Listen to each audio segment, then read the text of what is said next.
Penjabat Gubernur Aceh Bustami Hamzah bersama Ketua DPRA Zulfadli, PJ Bupati Aceh Tengah Timir Zuan, serta sejumlah kepala SKPA dan biro terkait meninjau pembangunan venue pacuan kuda di Belang Bebangka, Kecamatan Pegasing, Kabupaten Aceh Tengah, Senin 29 April 2024. Kedatangan PJ Gubernur Aceh beserta rombongan disambut Kepala Balai Prasarana dan Pemukiman Wilayah Aceh, Denny Arditya.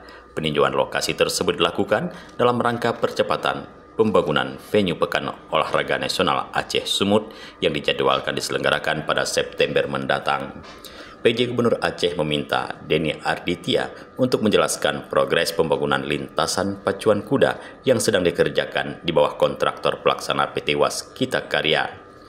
Di hadapan PJ Gubernur Aceh, Denny menguraikan sejumlah poin terkait data umum proyek yang berada di bawah Kementerian Pekerjaan Umum dan Perumahan Rakyat Direktorat Jenderal Cipta Karya tersebut. Di antaranya, pembangunan yang sedang dikerjakan yakni tribun pacuan kuda, lintasan pacuan kuda, lintasan ambulan hingga sejumlah bangunan lainnya.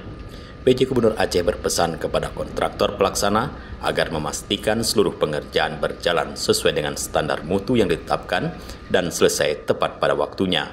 PJ Gubernur menekankan kualitas dan mutu bangunan tidak boleh diabaikan meskipun pembangunannya harus berpacu dengan waktu.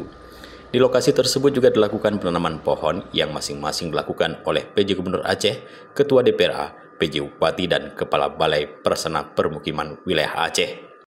Insya Allah PON kita akan berjalan sebagaimana kita rencanakan, akan sukses. Saya punya keyakinan itu. Masalah digitalisasi kita coba dorong, Chris, memudahkan kita melayani tamu-tamu kita yang seluruh Nusantara. PON kesiapannya sejauh mana sekarang, Pak? Berapa persen sudah? Insya Allah siap.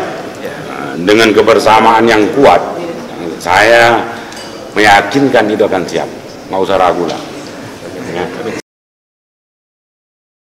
Dari Aceh Tengah, Tim Liputan Aceh TV melaporkan.